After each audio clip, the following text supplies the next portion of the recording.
happy Plant Fact Friday and happy Earth Month. This week at the garden, we have things presenting to you to connect plants and water and soil. This month, the whole month of April, we're talking about April showers. So we have many things going on at the garden that are really exciting. We have an 11-foot tall sculpture of a raincoat and an umbrella that we just got from Polk County Soil and Water Conservation District. We also have over 86 water droplets hidden throughout the garden that you can find. And we also have a scavenger hunt talking about the many ways that plants and water interact. So we're going to go through a few of those here today. So we all know that plants need water to survive, and we all probably know that that happens by absorbing it through their roots. But the question is, where does it go then? We know that it's needed throughout the plant, but how does it get there? So as humans, we have blood that flows through our bodies, much like water flows through a plant.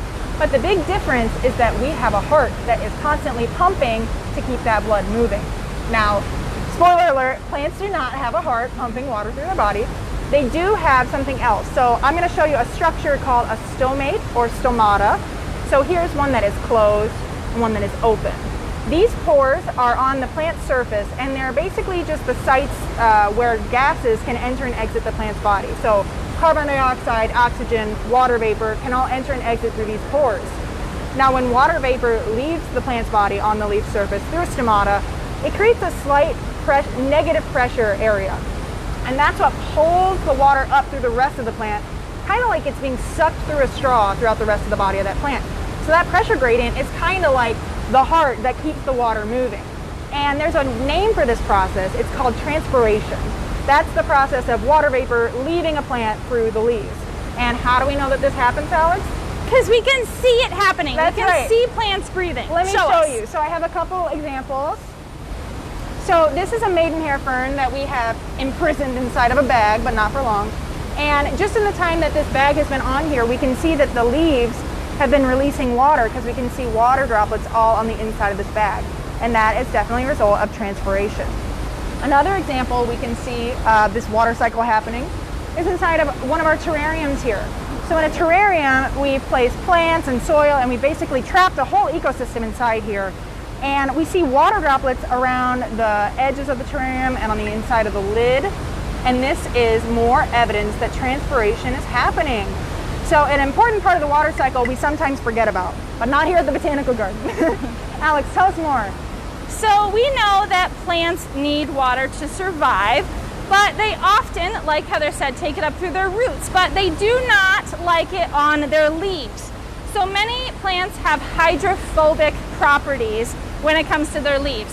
Hydro meaning water, and phobic meaning not liking, fearing, or bad. So we have here a monstera leaf that has a few of these different properties that we can see. The first of which is a very waxy leaf. If you feel a leaf, it kind of feels plasticky, waxy.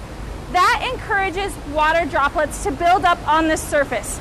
Water, we don't want water to stay on the leaf surface. It can kind of act as like a greenhouse, increasing the sun's light or causing the leaf to mold. So having this waxy surface allows water droplets to kind of bead up on the surface, so it's not covering the whole surface area, so we can also have that gas exchange. When this monstera leaf is shook, the water just kind of flings off in water droplets all over. The second area that we can see this hydrophobic property happening is through fenestrations. And fenestrations is just a fancy word for what, Heather? Windows or openings. Windows, holes, openings in the leaf. So this plant is not damaged. This is exactly how this leaf of the monstera is supposed to look. We have a brand new leaf right here with plenty of holes, and that allows water, rain in these tropical rainforest areas to go straight through the leaf, so it's not on the leaf surface, going to where they can actually use it down at the roots. The last example of these hydrophobic properties on leaves is through drip tips. Drip tips are on leaves that create a lovely heart-shaped pattern that you can see here. So we're talking about these points down here at the end of the leaf.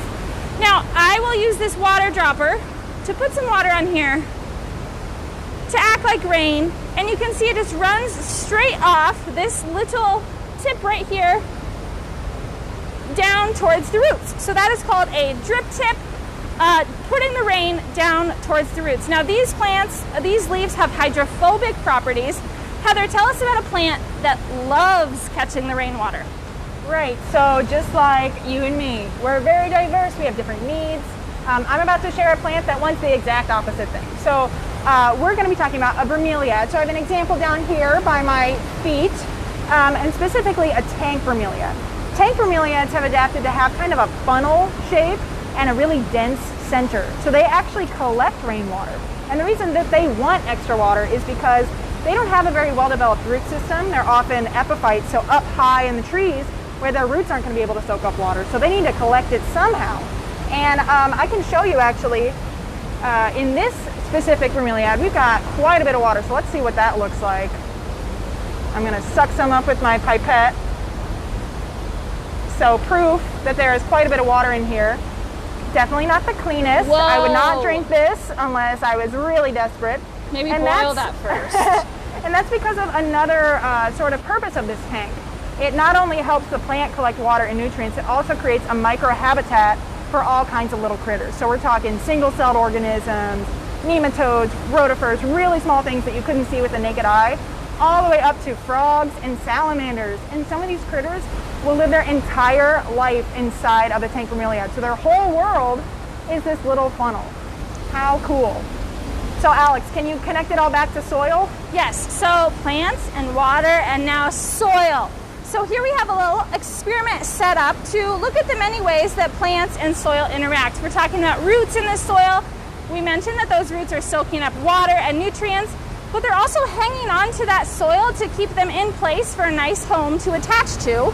And we can see this evidence because it's holding onto the soil and it's slowing down the water runoff and decreasing soil erosion. Soil erosion leads to obviously soil loss, but also nutrient loss, dirty waterways, Gulf of Mexico, bad, many negative impacts with soil and water runoff. So plants help us hang on to soil. We have this experiment set up here. We have 4 pots, some have plants, some have just soil. Heather and I are gonna pour water into each of these, and we're gonna see what the runoff looks like in each of the bottom let's go. containers. So I'm gonna try and do like half in each, but we're getting about half on the table. So yeah, sometimes you have to go back and forth. So what we should see is the water start to run off into these bottom containers here.